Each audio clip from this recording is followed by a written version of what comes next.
Welcome to another video of the lightest and best, where we look at the lightest and best offerings from a variety of knife makers. And today we're going to look at the lightest and best from a custom knife maker by the name of Kody Eutsler, and this is called the Equalizer.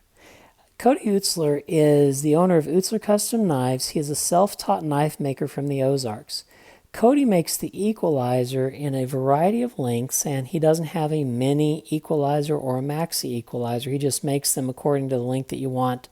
The smallest Equalizer he makes is 3 inches, which is what this is, and so that's why this is the lightest and best that Kody makes. If you look at Blade HQ, they have Equalizers on sale which are 3.375 inches in blade length. So this is a little bit smaller, which was exactly what I want. I think it's a perfect EDC size. As I mentioned, Kody is a custom maker, and his books are usually closed and full for a long period of time. However, when I found out about him and his knife, I wanted to get one, so I contacted him and asked him if I could get on his books, and he said, well, normally they're closed, but because he needed a little bit of money, he said this year to go to Blade Show, he would go ahead and make one for me. I asked him how long it would take, and said, oh, you can get it out in about a month. And sure enough, he did, so I was the fortunate recipient of that one. So I got to make all of my specifications. So I wanted it to be the size of the 3-inch, the smallest that he made. I wanted him to do the standoffs, the pivot, and the back spacers in zirconium, which is what he did. And he usually doesn't anodize his titanium. It's usually left raw. As you can see, his knives online are usually all sold in raw titanium. I asked him if he ever did anodizing, and he said he did occasionally. And I asked him what his best color was, his favorite color that he thinks he really does a good job on anodizing. He said he had a bronze that he liked, and so I said, I want that then. And so this is the color he came up with. I think it's beautiful. Whenever it came in, I asked my children what the color they thought it was, and one child said brown, another one said gray, and it is kind of a brown-gray look. And the name for brown-gray in English is called taupe. And if you look in the dictionary under what taupe is, you'll see a lot of different colors. But it was originally used to describe the color of a French mole, and actually taupe is French for the word mole. So I'm going to put a picture of the French mole up here in the corner, and you can compare it to the color of the shade of this knife and see if that looks brown-gray to you like a French mole is. Well, so much for colors. Maybe next week I'll explore some other underappreciated colors like ochre or chartreuse. Who knows where we'll go with this. Anyway, back to the knife. The knife is taupe in color. He calls it bronze. And we're going to talk about the specifications a little. The blade length, as I've mentioned, is 3 inches exactly. The handle length is 4 inches exactly, which gives a total length for 7 inches exactly. I did that math in my head, by the way. The weight of the knife is 4.3 ounces because he really uses some chunky blade stock. I'm going to get some comparison here on the blade stock just to show you. This is a Curtis F3, which I consider a really chunky knife. And the blade stock on the Kody Eutsler Equalizer is thicker than the Curtis F3, and I consider that a pretty chunky knife. I'm going to get the chunkiest of all chunky knives, which are the Medfords. I have a 187 and a Micropraetorium here, and I'm just going to show you. I think that these are comparable in blade stock. So Medford is known for his overly stocky blades, and I'm just saying that Kody Eutsler's blade is right there up with them. So we're going to do some size comparison. As you can tell, the Micropraetorium is a little smaller than the Equalizer, and the 187 Medford is a little bit larger than the Equalizer. We'll get the Browse Razorback, which is pretty much the same size as the Equalizer, and the Mini Reptilian, which is a little smaller than the Equalizer. I'll change out one Browse blade for another. Here is the Browse Bionic 2.0, which is pretty much the same size. And then we'll have a Spyderco Delica, which again is a very similar size. And lastly, the Hinder XM18 3-inch, which is a 3-inch blade and 4-inch handle, just like the Equalizer. So these are all exactly the same size. The blade on the Equalizer is made from a CTS XHP steel. It has this hand-rubbed satin finish on it that is just beautiful. As you can tell, it is a grind that's a little more narrower at the base than it is at the end. Whenever Hinder does this, they call it a slicer grind. You can tell the Hinder slicer grind here where it's more narrow at the base than it is at the distal aspect. And that has the same idea here. It's more narrow at the base than the distal aspect. And I think it's a really handsome looking blade. It has a hollow ground, and the sharpening ricasso was done very well. It's forward enough so that it can be a finger choil, but it also comes just far enough so that the fall line of the grind comes just right there. So it's a very well done sharpening ricasso or a forward finger choil. The method of deployment for the knife is by flipper, and it flips extremely well, as you can see. I want to discuss the flipper a little bit. It has 3 horizontal lines on it, and they're not sharp at all. They're squared off at the edge there. You can really get a good finger purchase on them. I want to show you the deployment angle. Few knives have this good of a deployment angle. It goes to, wow, 80 degrees there, which few knives can boast of that.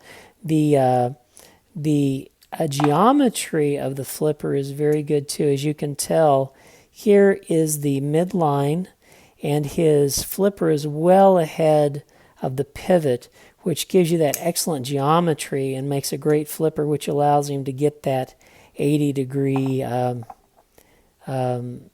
deployment angle. I just want to show you Browse blades. This is the Razor Black, does that also, and Browse is known for his great flipping action too. And the Razor Back also can get that 80-degree deployment angle, and that's why the Razorback and the Equalizer are such great flippers.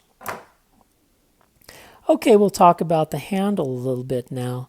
As I've mentioned, it has this, what Kody calls a bronze anodization. I call it taupe. It's really handsome. There are 2 holes below the pivot on the show side and the lock side. This is where Kody places the internal stop pin, which is the mechanism that stops the blade open and stops the blade closed. And as you can tell, the handle and blade have really been refined here, and this is just as smooth as can be. Very good fit and finish. And look at the tight tolerances he has between the handles and the knife blade. Obviously the blade is perfectly centered and has absolutely no play whatsoever. The lockup, I'll flip it here, is early. It's at about, I'm going to say 15%. So the handle is a really handsome handle, and ergonomically it functions very nicely. It functions a lot like the Delica in that there's not a single finger choil. They have a 2-finger finger choil, and then the other fingers follow behind, and that's exactly how the Delica uses it. The Delica has the 2-finger finger choil and then places for your other finger. And Spyderco is really a master of ergonomics of handles, and Kody Eutsler took note on that. Really well designed, ergonomically comfortable knife. The hardware on the knife, as I've mentioned, is made of zirconium. The thumb studs, which are bilateral, they have a cone shape, interesting thumb stud. And then the pivot, and then there are 2 standoffs. I think the black zirconium melds well with the brown-gray color of the scales of the knife. I think it just blends very nicely. It's very aesthetically pleasing. All of the screws on the knife are T8 Torx, both the standoff screws, the screws for the clip, and then the screw for the pivot. They're all T8 Torx, so you only need 1 Torx to undo the knife. The pivot runs on bearings and is very smooth, as I've mentioned. The lock bar has no over travel stop, internal over travel stop, or stainless steel interface with the lock blade. However, there is no lock stick whatsoever. It's a wonderful lock bar. The clip functions as the over travel stop. As you can tell, it's half on the scale and half on the lock bar. So when you release this, you cannot overextend it. So he used the clip to be his over travel stop. The ergonomics of the knife are very good. Oh, by the way, the clip is obviously a 3D milled right-handed tip-up only clip. The detent on the knife is great. The interior stop pin stops the blade well and is completely invisible and makes for a very aesthetically pleasing knife. The action is smooth, it's a strong flipper, and it has that early lockup, and there's absolutely no blade play whatsoever. I want to bring attention to the maker's mark. I'm going to try to see if I can get this in the light. On the interior of the show scale, it says Eutsler 417. I don't know if you can appreciate that or not. There you go. I think you can see that. Eutsler 417. And that is the only maker mark or signage on this entire knife. Look at the blade. Blade is completely sterile. Show side, lock side. The handle completely sterile. Lock side, show side. This is just a pure knife. And I like the humility that goes with Kody for hiding his maker mark inside there. Before, and actually some of the knives are on sale now, he has a lovely symbol that he uses for a maker mark, and that would have been okay, but I really like it that he made my knife with his new system where he just puts his name and the date, meaning the month and the year, on the inside of the show side scale. So what do I think about the Kody Eutsler Equalizer? I love it. Are there opportunities for improvement? Maybe. Many of the knife makers put in lock bar inserts that are steel to interface with the blade tang. That would have been nice to have. The blade weighs 4.3 ounces, which by my standards is a little bit heavy. Obviously, we have a very stocky knife and very stocky, healthy handle scales here made of titanium. If interior milling had been done, it might have lightened it so that it was less than 4 ounces, however. And on the pocket clip, it would have been okay with me to put the screws for the pocket clip in from the inside, sort of like the Shirogorov Neon does. I'll show you the Shirogorov Neon. That looks a little more professional, especially since we have the ends of the screws from the standoffs here. He screws the standoffs right into the handle scale instead of Chicago screws. Some guys mind that in a knife. I don't mind that in a knife. And it just looks a little busy. That might have been done from the inside. It might have made the fit and finish a little bit more professional looking. But I love it. I love it. I love it because there's no external signage whatsoever on this knife. And I don't know if I can count on many fingers the number of knives I know on that don't have any external signage whatever. The only signage he has is on the inside of the show scale. He has his name and the date of birth of the knife. I love it. I love the humility and the simplicity of that. The zirconium hardware is unique, and I think the colors meld well with the brown to gray handle scale. The blade is beautiful. I like the slicer grind, I'm going to call it, and the hand rub satin finish. It is really beautiful, and it's such a thick, stocky blade, and at the same time, it's such a great flipper. It flips so well, and that's because he got the geometry right. Here is the center of the pivot, and look how far forward his flipper tab is to that. And the jimping's great, the deployment angle's great, it's on bearings, it just flips really great. It's one of the best flippers that I have now.